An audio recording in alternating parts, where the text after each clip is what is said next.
Cruella, Cruella, Quella, Quella Cruella. I need to think of a different title for this film. I can't keep saying that. Woman Who Skins Puppies for Coats is a new film starring Emma Stone, Emma Thompson, Mark Strong. It is directed by Craig Gillespie, and this is an origin story of the infamous Disney film Cruella de Vil. Cruella de Vil, that's the one. Now, if you watched episode 1 of my Get Your Flicks Out podcast, which you should, you will know that me and this character have somewhat of a history. The original live-action 101 Dalmatians film is the earliest film I ever remember watching, and Glenn Close's Cruella de Vil in that film used to absolutely scare the shit out of me. I spoke about how there's a scene in that film in which she falls into some form of mud bath, and when she emerges from it, it used to really scare me. And I've never revisited that film ever since. And when I heard they were making a sort of origin story for this film, I was really confused. This is nothing new. Disney recently made the Maleficent films, and these give a sort of different aspect of point of view from these characters and how we should empathise with them.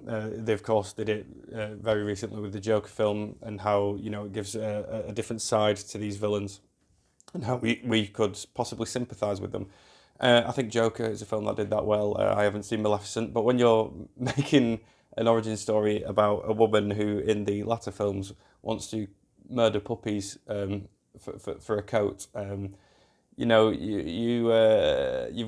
got to do some work. Now, I was initially not very interested in checking this film out until I heard who was attached to the project. Emma Stone. I will watch anything with her in it. But also who was behind the camera with Craig Gillespie, the director, and he made one of my favourite films in recent times, I, Tonya. And I highly recommend you check out his Fright Night remake starring Anton Yelchin and Colin Farrell. That film is way better than it has any right to be. Plus, when it was given a PG-13/12A age rating, this really had me hooked, and going off the trailer, I knew the film was going to be slightly darker in tone, so I had a spare few hours and I checked it out. So the film, of course, tracks the life of Cruella de Vil from a very young age to 1970s London, and I liked it. First and foremost, the set design I think is excellent. It certainly encapsulates that sort of 1970s London feel. I loved the costume design. That was probably my favourite aspect of the film. The film has a $200 million budget. It certainly shows it, the way it encapsulates this sort of 70s London vibe. And again, I cannot go on about how great the costume design here. They are absolutely breathtaking. And Emma Stone is also great. She has great chemistry with everyone involved, but I mean, it's Emma Stone. She's great in everything she's in. I will say that if you have kids and you want to watch this with them, it probably isn't the best idea. This isn't a film I'd necessarily recommend to children. It is actually incredibly dark in places. I've heard even people compare this to Joker. It's not anywhere near that bad. It doesn't contain anyone getting stabbed in the eyes with the scissors, and it also doesn't contain any music from Gary Glitter.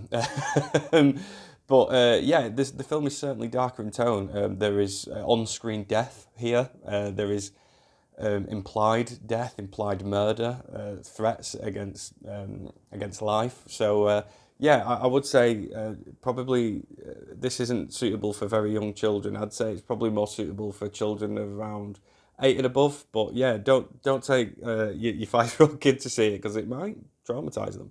I don't have a billion negatives. What I would say, however, my main problem with the film is it's far too long for what it is. For what is essentially a Disney film, this clocks in at 2 hours and 20 minutes, and there were times where I really felt it. I was clock watching my way through it. I remember looking at the time and seeing that there was an hour left, and I think it's unnecessarily long. And it didn't need to be that long. You could have easily shaved maybe upwards of half an hour from this. Now, the soundtrack is something that might feel quite polarising. The songs that are used here are absolutely brilliant. They're 1970s songs, but they feel a little ham-fisted in. They feel like they're here just to be here. Just be like, oh, here's a song, have some of this. You want some Queen, you want some Blondie, you want some Rolling Stones. You know these songs, listen to them, like them, love them. The only films that did that recently off the top of my head was something like Suicide Squad, and Captain Marvel as well had a couple of on-the-nose musical numbers in it. It just feels like they're doing it for the sake of doing it. They don't necessarily have to be there. There's even a sequence in the film, like a high sequence, where there's sort of three songs played back to back from one another. There is this sort of extravagant musical number, which features "I Want to Be Your Dog" by Iggy and the Stooges. And although the scene visually looks fantastic, it doesn't have to be in the film. But yeah, I don't really have anything much else to say. I would say check it out. Again, a little bit too long, but it was far better than I expected it to be. I was expecting to hate this film. I was expecting to absolutely shred this to pieces, and I'm going to give Cruella 3 stars. It's probably one of the biggest surprises I've seen from this year. Another thing I would say is that the way the film wraps up, I don't know how Emma Stone's character goes from how the film concludes, to wanting to murder puppies. It feels like an incredibly drastic change in tone. So if this gets a sequel, which it might do, this has been performing exceptionally well. I'd certainly be interested to see where it's going. As always, please like, subscribe, all that cringy shit that I don't like to say. Please expect upcoming reviews for The Conjuring, The Devil Made Me Do It, and In the Heights, something I wouldn't usually watch, but I've seen the trailer about 1,000 times because of my job, so I'm going to give that one a chance. So I will see you on the next episode of James Eddy Reviews.